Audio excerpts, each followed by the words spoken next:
नमस्कार, उज्जैन टीवी में आपका स्वागत है। आइए एक नजर डालते हैं उज्जैन शहर के मुख्य समाचारों पर। क्रिकेटर सूर्या कुलदीप व सुंदर पहुंचे महाकाल भस्म आरती में, ऋषभ पंत के स्वास्थ्य की कामना की। इंडियन क्रिकेटर्स ने सोमवार को महाकालेश्वर दर्शन किए। सूर्य कुमार यादव, कुलदीप यादव और वॉशिंगटन सुंदर भस्म आरती में शामिल हुए। महाकाल का पंचामृत पूजन किया। तीनों ने अपने साथी क्रिकेटर ऋषभ पंत के जल्द स्वस्थ होने की कामना भी की।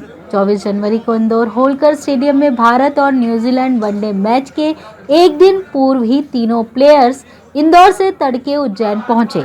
क्रिकेटर्स ने गर्भगृह में जाकर धोती सोला पहनकर महाकाल का पंचामृत अभिषेक किया। इस दौरान उज्जैन सांसद अनिल फिरोजिया उनके साथ रहे। महाकाल मंदिर में तीनों क्रिकेटर्स भस्म आरती में आम भक्तों की तरह सम्मिलित हुए। नंदी हॉल में वे भक्तों के बीच बैठे रहे। आसपास बैठे कई भक्तों ने पहचान नहीं पाए। इसके बाद तीनों ने साधारण भक्तों की तरह गर्भगृह में दर्शन किए। महाकाल के दर्शन के पश्चात सूर्य कुमार ने मीडिया से बातचीत की। उन्होंने कहा कि महाकाल दर्शन करके उन्हें बहुत अच्छा लगा। शुरू से अंत तक उन्होंने आरती देखी, मन शांत हो गया। सबसे जरूरी उन्होंने ऋषभ पंत के स्वस्थ होने की कामना की। उन्होंने कहा कि ऋषभ पंत जल्द से जल्द रिकवर हो जाए, बस यही जरूरी है हम सबके लिए। बहुत अच्छा लगा बैठ के। बहुत अच्छी आरती हुई, शुरू से अंत तक देखा मैंने और बहुत अच्छा लगा। एकदम मन शांत हो गया और बहुत विश भी किया और बहुत सबसे इम्पोर्टेंट अपने भाई के लिए दुआ भी मांगी जो अभी रिकवर हो रहे हैं ऋषभ के लिए। और वही इम्पोर्टेंट है फिलहाल तो, वो जब भी जितना जल्दी वापस आ जाए उतना अच्छा है हमारे लिए। और बाकी अपने लिए बस वही बोला कि मेहनत करते रहो, बाकी फल तो उनके हाथ में बस। महाकाल दर्शन करने पुणे से आए परिवार के साथ धर्मशाला में हुई अभद्रता, तो वहीं इंदौर से आए परिवार के मोबाइल व पर्स हुए चोरी। महाकाल मंदिर क्षेत्र में माधव सेवा न्यास की पार्किंग के सामने स्थित यादव धर्मशाला में पुणे से आए कुणाल राजपूत के परिवार के साथ धर्मशाला के कर्मचारियों ने भद्दी गालियां देते हुए मारपीट की। सोमवार सुबह उज्जैन पहुंचने पर पूना के परिवार के 8 सदस्य यादव धर्मशाला में ठहरे और तैयार होकर दर्शन करने जा रहे थे। तब धर्मशाला परिसर में यात्रियों के बच्चे खेल रहे थे। कर्मचारियों द्वारा उनको रोका गया। इसी बात को लेकर विवाद हुआ। इस पर दर्शनार्थी परिवार की महिला पुरुष के साथ झूमा-झटकी भी हुई। तभी सूचना मिलने पर पुलिस दोनों पक्षों को महाकाल थाने ले गई। इस पर यादव धर्मशाला की कर्मचारी प्रियापति गणेश ने भी यात्रियों पर दुर्व्यवहार का आरोप लगाया। फिलहाल महाकाल पुलिस मामले की जांच कर रही है। इधर इंदौर से महाकाल दर्शन करने आए दर्शनार्थी दीपक पिता मदन लाल चौहान की महाकाल थाने से 100 मीटर की दूरी पर बनी महाराजवाड़ा स्कूल की पार्किंग में से 4 व्हीलर क्रमांक MP 42C 4235 का कांच फोड़कर 8 मोबाइल, कीमत लगभग 1.5 लाख रुपए व साथ में रखे 2 पर्स जिसमें लगभग 4,000 रुपए थे, अज्ञात बदमाशों ने चुरा लिए। दीपक चौहान ने जानकारी देते हुए बताया कि वो अपने परिवार के सदस्यों के साथ में महाकाल दर्शन करने आए थे और थाने के पास बनी अपनी पार्किंग में गाड़ी खड़ी की। 11 बजे दर्शन करके लौटे तो गाड़ी का कांच टूटा हुआ था और उसमें से 8 मोबाइल व लगभग 4,000 नगद राशि गायब थी, जिसकी सूचना महाकाल थाने पर दी गई। हम सुबह 6:45 बजे महाकाल थाना के सामने गाड़ी लगाई हमने अंदर गली में और उसके अंदर सब मोबाइल वगैरह सारे रखे। मोबाइल के साथ में पर्स रखा, उसमें सभी फैमिली के सारे मोबाइल थे। करीब 8 मोबाइल थे, जिसमें एक आईफोन था, बाकी सारे वीवो के थे। फिर वापस हम रख के और पूजा करने चले गए। वापस पूजा करके वापस 11 बजे आए तो देखा तो वहाँ पे ग्लास टूटा हुआ था गाड़ी का। किसी ने पत्थर मार के उसको तोड़ा, पत्थर अंदर मिला था और पर्स के अंदर से सारे मोबाइल पैसे गायब थे। पर्स के अंदर पैसे थे, 2 पर्स थे, एक में 1700 रुपये रखे थे और एक में कुछ 2000 के ऊपर थे। चरणबद्ध आंदोलन के तहत अपनी मांगों को लेकर आंगनवाड़ी कार्यकर्ताओं ने शुरू की 5 दिवसीय हड़ताल।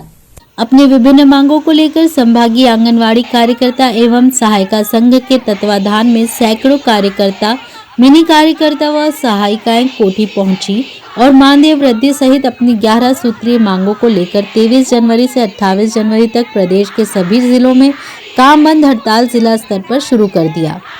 कार्यकर्ताओं ने कहा कि इसके बाद भी अगर सरकार नहीं मानी तो हमारे द्वारा इस हड़ताल को एक और नोटिस देकर अनिश्चित काल में बदल दिया जाएगा और कोविड भी आए तो बहनें काम बंद करके घर में बैठेंगी पर हड़ताल जारी रहेगी।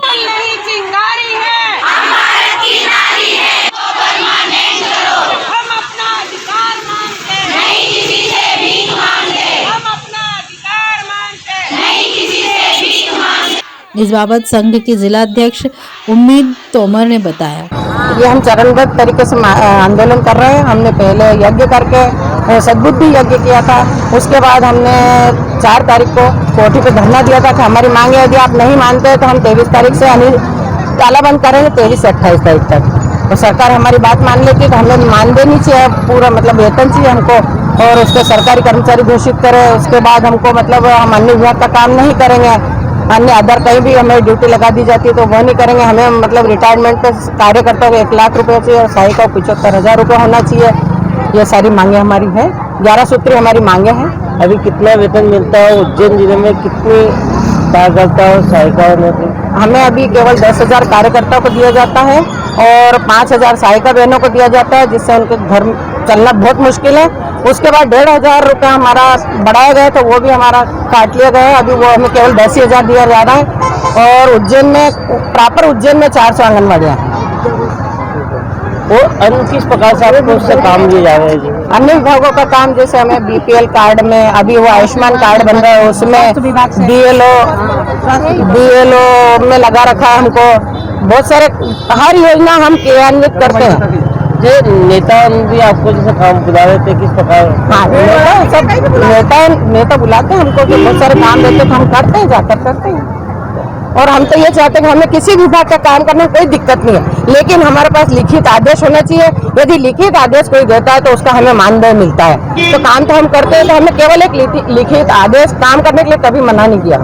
जननायक सुभाष चंद्र बोस की जयंती पर उनकी प्रतिमा पर माल्यार्पण कर उन्हें याद किया गया। स्वतंत्रता आंदोलन के जननायक नेताजी सुभाष चंद्र बोस की जयंती 23 जनवरी को चरक भवन स्थित उनकी प्रतिमा पर माल्यार्पण कार्यक्रम आयोजित किया गया।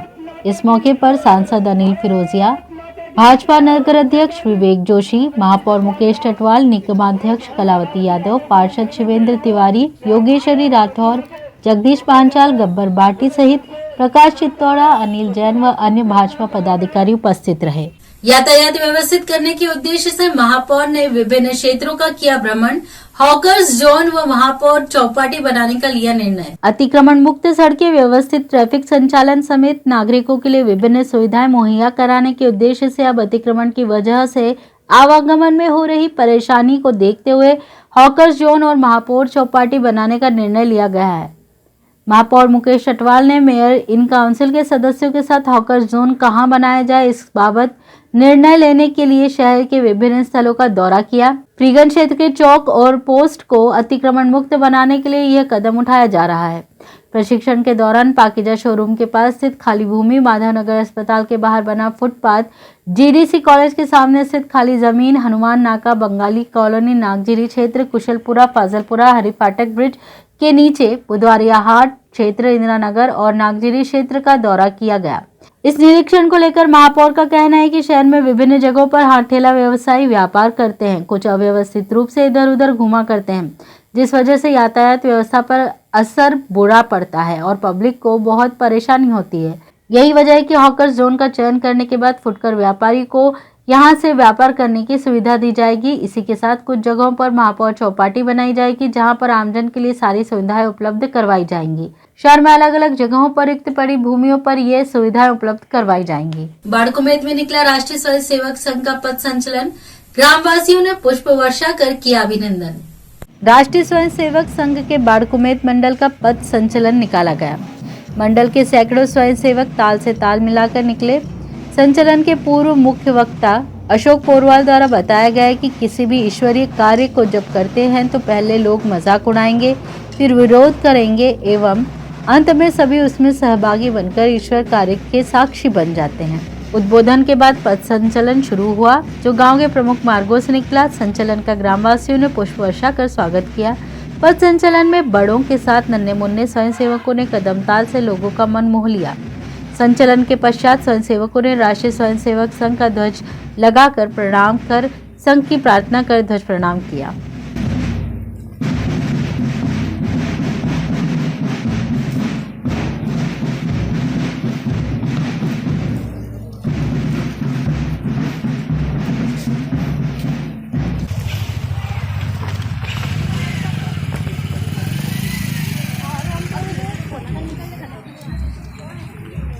केंद्रीय विद्यालय उज्जैन में प्रधानमंत्री की कार्यक्रम परीक्षा पर चर्चा के तहत चित्रकला प्रतियोगिता संपन्न हुई।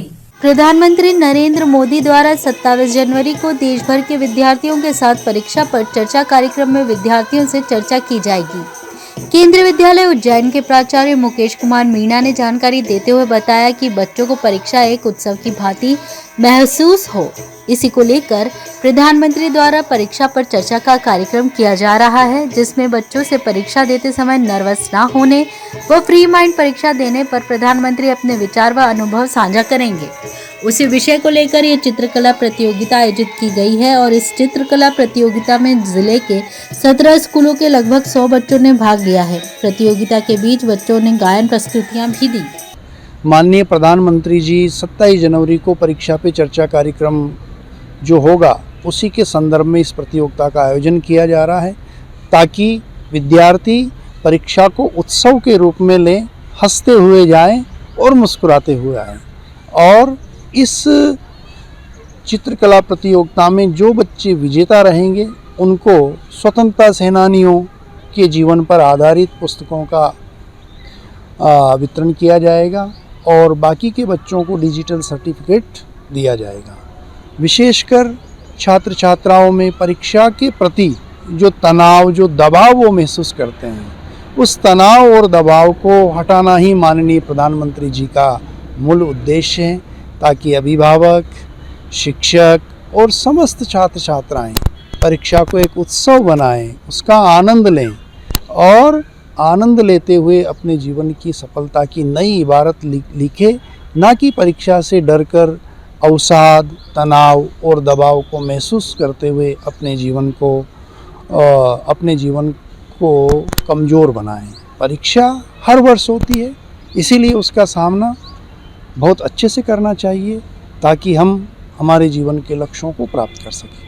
ऐसे ही ताज़ा खबरों के लिए देखते रहिए उज्जैन टीवी। उज्जैन टीवी का यूट्यूब चैनल लाइक और सब्सक्राइब करना ना भूलें। नमस्कार।